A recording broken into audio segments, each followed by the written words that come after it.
వేదికపైన ఆసీనులైన ప్రత్యేకించి సత్యసాయిబాబా గారి శత జయంతి ఉత్సవం సందర్భంగా ఇక్కడికి విచ్చేసిన మనందరి beloved Prime Minister, most respected Prime Minister in the world, most respected leader in the global stage, Sri Narendra Modi గారికి నా హృదయపూర్వక నమస్కారాలు. అలాగే తన అపారమైన అనుభవంతో రాష్ట్రాన్ని సమర్థవంతంగా నడిపిస్తున్న నాయకులు గౌరవ ముఖ్యమంత్రి శ్రీ చంద్రబాబు నాయుడు గారికి, భారతరత్న శ్రీ సచిన్ టెండూల్కర్ గారికి, శ్రీమతి ఐశ్వర్య రాయ్ బచ్చన్ గారికి, సోదరులు నారా లోకేష్ గారికి, వేదికపైన ఆసీనులైన ప్రతి ఒక్కరికి, మంత్రివర్గానికి, బాబా గారు మహాసమాధి అయిన తర్వాత దాన్ని సమర్థవంతంగా నడిపిస్తున్న శ్రీ రత్నాకర్ గారికి, ప్రతి ఒక్కరికి పేరు పేరున నా హృదయపూర్వక నమస్కారం. ప్రత్యేకించి ఇక్కడికి వచ్చేసిన సత్యజయంతి సందర్భంగా ఇక్కడికి వచ్చిన భక్తులందరికీ, సాయిబాబా భక్తులందరికీ మనస్ఫూర్తిగా మీ అందరికీ నా నమస్కారాలు తెలియజేస్తున్నాను. సత్యసాయిబాబా గారి గురించి, గొప్పతనాన్ని గురించి మన దేశస్తుల కంటే విదేశీయులు ఎక్కువ చెప్తారు ఆయన గురించి. కొన్ని సందర్భాలు ఇప్పుడు సింగపూర్ వెళ్ళినప్పుడు ఒక 30 సంవత్సరాల క్రితం చైనీస్ ఇళ్లలో చూశాను సత్యసాయిబాబా గారి ఫోటోగ్రాఫ్. అలాగే ఒక హాలీవుడ్ యాక్టర్ స్టీవెన్ సిగాల్ అని చాలా సంవత్సరాల క్రితం, దాంట్లో క్లోజ్ టు ఒక 20 సంవత్సరాల క్రితం అనుకుంటా, చిరంజీవి గారిని ప్రత్యేకించి అడిగి, మా అన్నయ్య చిరంజీవి గారిని ప్రత్యేకించి అడిగి నేను బాబా గారిని కలవాలి అని చెప్పి ఇక్కడ బెంగళూరులో ల్యాండ్ అయ్యాను. ఇక్కడ ఫ్లైట్కి ఆయనకు వచ్చి ఆశీర్వాదాలు తీసుకుని నాకు చాలా ఆశ్చర్యం కలిగేది. ఒకరి గొప్పతనం, ఒకరి తేజస్సు ఎలా తెలుస్తుందంటే ఎలా వెళ్ళింది దీని గురించి నేను అనుకుంటా ఉండేవాడిని. బాబా గారిది వెలిసింది భారతదేశంలో అత్యంత వెనుకబడ్డ జిల్లా అనంతపురం, రాయలసీమలోని అనంతపురం జిల్లా. ఆయన పుట్టుక కూడా అత్యంత వెనుకబడ్డ జిల్లా, నీటికి కూడా కొరత ఉండే జిల్లా, వలసలు వెళ్ళిపోయే జిల్లా. అలాంటి జిల్లాని ఎంచుకున్నారు ఆయన జన్మకు కూడా. అందుకని అలాంటి జన్మ తీసుకున్నాడంటే మహానుభావులే తీసుకోగలరు. ఒక 40 సంవత్సరాల క్రితం ఎవరైనా ఊహించుకోగలమా?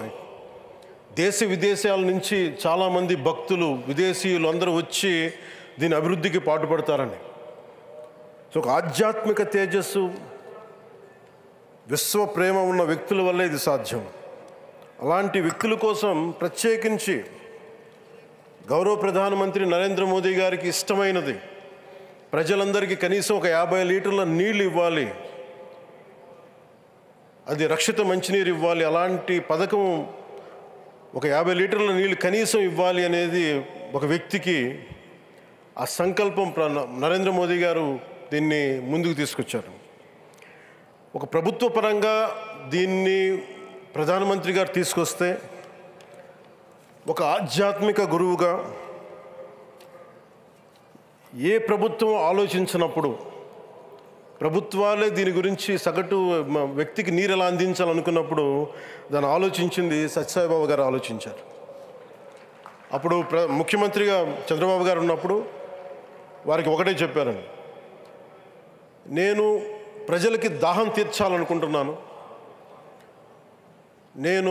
నాకు తెలిసిన భక్తులు, ఒక భక్తులు, ఒక ఆయన సింగిల్ హ్యాండెడ్గా 400 crores 400 కోట్ల రూపాయలు ఈ పథకానికి, ఈ పథకానికి ఇస్తాను, దాహం తీర్చే పథకానికి ఇస్తాను అంటే దానికి ఆ రోజున ప్రత్యేకించి అలాంటి పర్మిషన్స్కి వీటికి కొంచెం కష్టాలు ఉన్నప్పుడు గౌరవ ముఖ్యమంత్రి నారా చంద్రబాబు నాయుడు గారు వీటికి అండగా ఉండి ఈ సత్యసాయి, ఈ దాహం తీర్చే ఈ పథకానికి, అంటే మనం చెప్పాలంటే జల్ జీవన్ మిషన్ అంకురం సాయిబాబా గారు చేశారు ఇక్కడ. ఇది తమిళనాడులో కానీ, తెలంగాణలో కానీ, మిగతా అన్ని రాష్ట్రాల్లో కూడా ఈరోజు చేయగలుగుతున్నామంటే దానికి అంకురం సాయిబాబా గారు అందించారు. ఆయన సేవా తత్పరత ఆయనది ఎవరెవరో ఎంతమంది ప్రభావితం చెందారో లెక్కలేదు. ఒకసారి సేవ చేసే వాళ్ళందరినీ చూస్తూ ఉంటే మా వదిన గారు చెప్పారు, ఒకసారి భోజనం తింటా ఉంటే ఎవరిని ఇంకొకసారి ఇది కొంచెం అన్నం పట్టరా అంటే మా అన్నయ్య గారు చెప్పారండి. వాళ్ళ అన్నకు ఆయన ఎవరో తెలుసు, ఆయన ఒక farmer IAS officer, senior IAS officer అని. ఆయనకి సెలవులో ఉన్న సమయంలో వచ్చి ఇక్కడ సేవ చేస్తారని. ప్రత్యేకించి ఒక వ్యక్తి, ఒక మహానుభావుడు ఎంతమందిని ప్రభావితం చేయగలిగారంటే, ఐఏఎస్లు కావచ్చు, మన ఈ రోజున సచిన్ టెండూల్కర్ గారు కావచ్చు, వేదిక పైన మహానుభావులు ఎందరో కావచ్చు, వీళ్ళందరినీ ప్రభావితం చేసే ఒక అరుదైన ఆధ్యాత్మిక శక్తి మన భారతదేశంలో, మన అనంతపురంలో, మన ఆంధ్ర రాష్ట్రంలో ప్రపంచానికి వెలుగులిచ్చే ఒక మహా వ్యక్తి పుట్టడం, ఆయన శత జయంతి సందర్భంగా ఇక్కడ మనందరం ఏకం కావడం చాలా ప్రత్యేకమైన ఆనందాన్ని కలిగించింది. ఆయన సేవా తత్పరతని, స్ఫూర్తిని మున్ముందు మేమందరం కొనసాగిస్తాం.